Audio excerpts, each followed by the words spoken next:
Welcome to another episode of Rewind the Times. And no leftovers. Hey guys, this is our second time doing this. The camera messed up while we were doing this. It's okay, man. So we're here to talk about Black Phone 2. This weekend went by super fast. It's already Monday. But we were lucky because this weekend I have a video coming up about our animatronics that we did in the nighttime that people have been asking to see the animatronics in the nighttime, and we wanted to talk about Black Phone 2. But before we talk about Black Phone 2, Colston, stand up. That's what we've got to do. This is from Terra Threads. This is our clown. I love this, man. I love this shirt. And I also got the hoodie sweatshirt. Yeah, but here's the cut right there. It says like Terra Threads and stuff. Yeah. Anything with clowns, of course, sit down. But anything with clowns the clowns and pumpkins are really starting to rub off on me. I don't know what it is, man. I mean, I've never liked it so much before, but now they're really starting to rub off on me. Animatronics is animatronics are so cool. They really are. They really are. Okay, so here's the second time that we're starting this video. Okay, so basically, with Black Phone 2, anyone that's seen Black Phone 1, I never understood why they would be a Black Phone 2. Anyone that knows, Ethan Hawke plays the grabber. At the end, when he kills him, he dies. So when I heard they were making a part 2, I didn't understand how they were going to take this movie and what direction they were going to go into it. And basically what they do is they make this movie like a Nightmare on Elm Street sort of way. Gwen is more of the star in this movie because she has the power to go into dreams and see things that kind of like Tina and Nancy in Nightmare on Elm Street, where we can see her walking, but we can't like Finney. And what's really cool about this movie too is Robin Amaro's younger brother Ernesto's in this movie. He has a crush on Gwenny in this movie, and basically what it is how the movie starts off as there's this young woman talking, and she's talking to someone on a phone, and we find out later on who she's talking to is. It's her mom. It's when she was young. Who's the mom talking to? The mom's talking pretty much to Gwen. Yeah, she's talking to her daughter, which is which is just absolutely just so cool. So she sees the 7 letters, which have to be in Colorado. Yep. Well, no, 7 numbers. Yeah, so almost 7 numbers. Because there's no area code. They're just 7 digits. So she's assuming that phone number is coming from where she lives in Colorado, because these kids are coming to her. So basically, what it is we find out that she's working at Alpine Lake Church. It's a camp resort. It's a Christian camp place that they had, and Gwen has a dream about it, and she wants to get a job there for her and Finney because she feels a strong connection to why do we have to go there? Why are we being pulled towards this? Why are we being pulled towards this camp? Because she's having dreams about these boys, and one thing about these boys, man, killing kids is very taboo-ish, meaning like you don't really see a lot of it. Terrifier 3 did that. And in this movie, they really kill kids. Yeah. It's like a horror movie. Do you have to kill kids? Well, yeah, but it's something that they don't do it. But now they're starting to do it more. And in this movie, they kill kids. There's the first victim in this movie, the grabber. So we find out that the grabber's his name is Wild Bill Harmon, WBH, and basically his first victims were at this camp. And what's freaky is when he died as the grabber, instead of going to hell, his spirit was released for some reason at this camp. And the reason his spirit was released at this camp is because he had 3 victims that he killed. I can't think of the kids' names, but basically what he did was he killed them and he put them in a metal tube and buried and threw them under the water at this ice area. And the only way that these kids can rest, have their souls rest, and Wild Bill, the grabber, to go to hell, is to find these children. And Gwenny is seeing all these clues. So her, Feeney, and Ernesto, they go to Alpine Lake Church. And while Gwen is there, she's having these dreams. And what's cool about the dreams, I was talking about this before, is you can tell when she's in a dream reality, and not a dream, which I absolutely love. Scott Dickinson, he's the one that did this movie. Absolutely love the way he did it, because you can tell, because it's very grainy when she's in a dream, and then when she's not in a dream, it's like us, like reality. Like, it's just, he did an awesome job. And when the first time you ever see the Grabber, when he comes in this movie, it's so scary. He comes out of like nowhere. He's on the phone talking to Finny, and what does he tell Finny?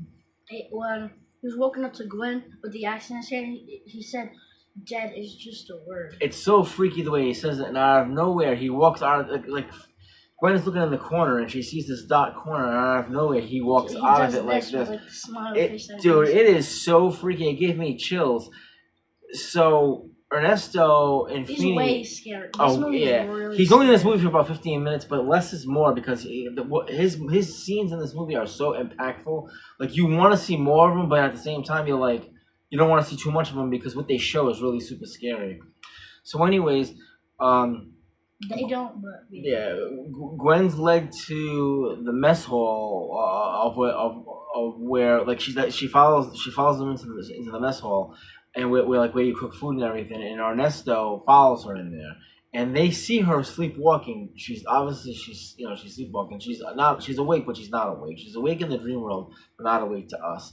And out of nowhere, you hear her screaming. And the reason you hear her screaming, Finny hears her screaming, is because she is battling him in her dream, and he kind of like hits her with the axe. And what's really cool, which I think is a really cool thing in this movie, is when he hits her with the axe, hits her in the arm, you see her elbow split wide open and blood come out. Now especially when he almost stabbed with the axe, he tried to bring it up trying to stab he's choking her. Yeah. No. It's like he was trying to stab with the axe. She pushed the axe up and it kind of cut her eyebrow, and it showed that invisible, and you could just see how fast it went, and just like. Yeah, it was cool that they showed. It really like you see her floating in the air, like I said, Nightmare on Elm Street aspect when Freddy was killing his victims. We knew what was going on because we could see what was going on through Freddy's victims, but the other people that were in the room, the other victims, could not see it because they couldn't see Freddy. And it was really interesting. Yeah, it was also like part 1 in the beginning of Nightmare on Elm Street when that girl died. Tina. Spit it in her room. Yeah. And that was pretty much the same thing that happened to Gwen because she was in the telephone thing outside and she was just spinning around. Yeah, you could see her cut right here. All the blood was like flushing out when she was when she was spinning. And then she realizes, this is my dream, and in my dream I'm powerful too. And she said, I can leave. Yep. And she attacks him. Yeah, especially when her dad came. She's like, I don't want to go because she pretty much wanted. Well, the dad wanted to get him out of there because what happened was when they went to Alpine Lake, there was a big snowstorm, and the dad called in a favor to go there to get his kids out of there because Ernesto, Feeney, and Finn and Gwen, they went to this camp, and because the reason they went to this camp is because they were being drawn by it, and the reason they went there is because the mother went there. Because, like I said, we found out that Wild Bill was killed. This is where he first killed his first victims, and then later on he became known as the Grabber. And what we found out too, which was a really cool plot twist, is Feeney and Gwen's mom. She didn't really kill herself.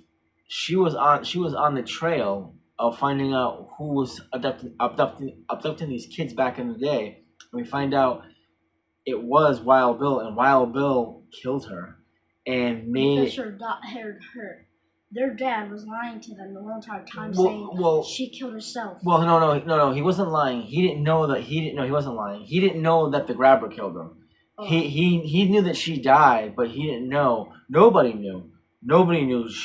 They thought that she just killed herself, but in a sick way, the Grabber showed her something. And I remember when he said it too, he's like, I'm showing you this kindness out of my heart, but it's really not kind. He's showing it to her because he wants to show you, hey, I killed your mother. And that just amplified it. So when it was time to leave the camp, Gwen's like, I'm not leaving here. And then tells Feeney and the dad, hey, listen, the Grabber killed Mom. And then Feeney is like, and the dad's like, okay, now we're not leaving here. We have to find these kids.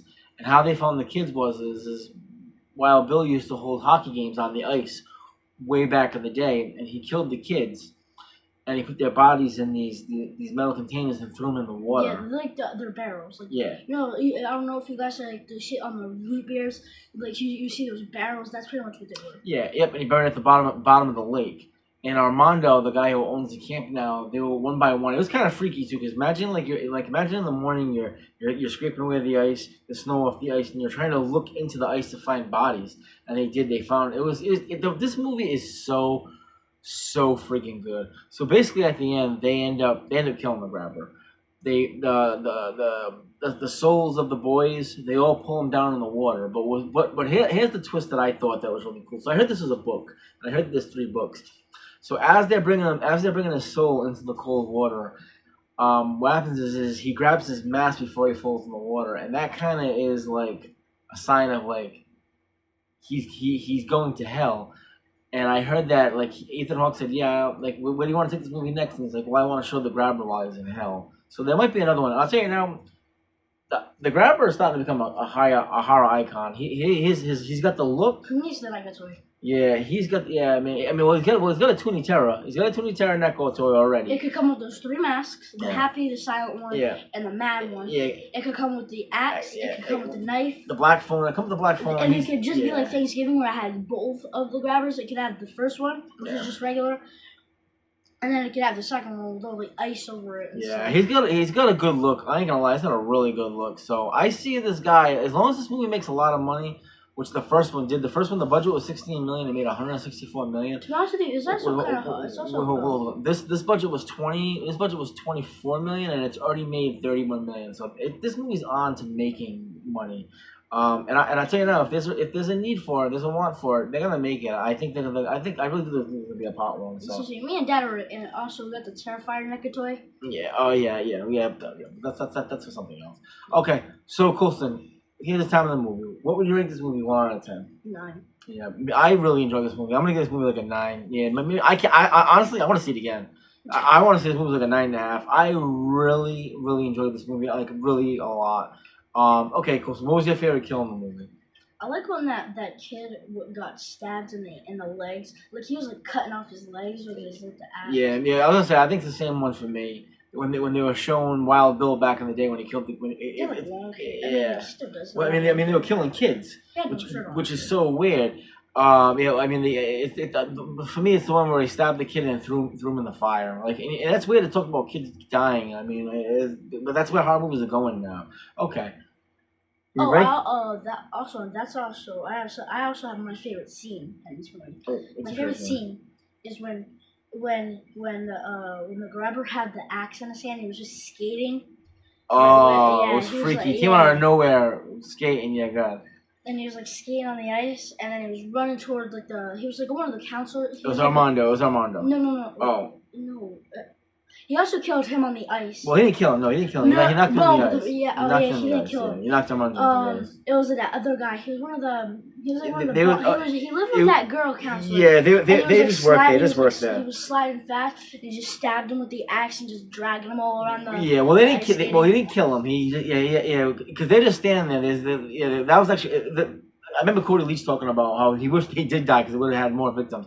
Yeah, so basically there's these 2 other people that work in the main office. They're a couple, they're a husband and a wife. And they're standing there, and they think Gwen's possessed by the devil because she can see things that they can't see. So anyways, they're standing there, and out of nowhere, that is actually a cool scene.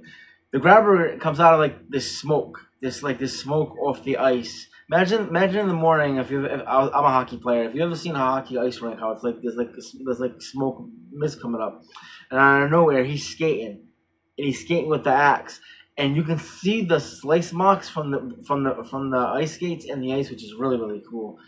And all of a sudden the husband looks up, and out of nowhere like the grabber grabs him with the axe, and this guy doesn't know what's going on because he can't see him, and just like he hooks him underneath the arm and starts dragging him everywhere on the ice, and then he skates by the wife, and then and kind of like swings his axe and slices across her head, and she's like, what just happened? And all of a sudden you see her head open up and blood coming out. Dude, there's some freaky elements in this movie that is really good. Okay, so we got ranking movie, favorite kill. If they made a NECA figure of the grabber, would you get it? That's not even a question. Hell yeah, instantly. The axe, the knife,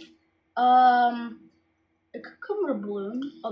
It could come with black balloons because that is part of it. It could come with like a can because he uses the cans to spray his victims to knock them out.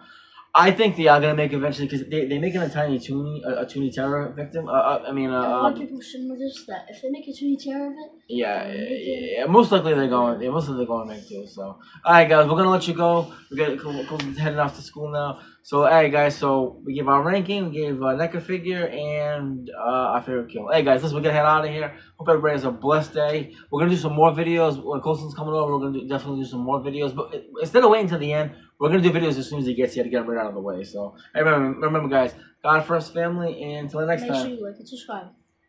Peace, guys. Deuces. Take care, guys. God bless, man.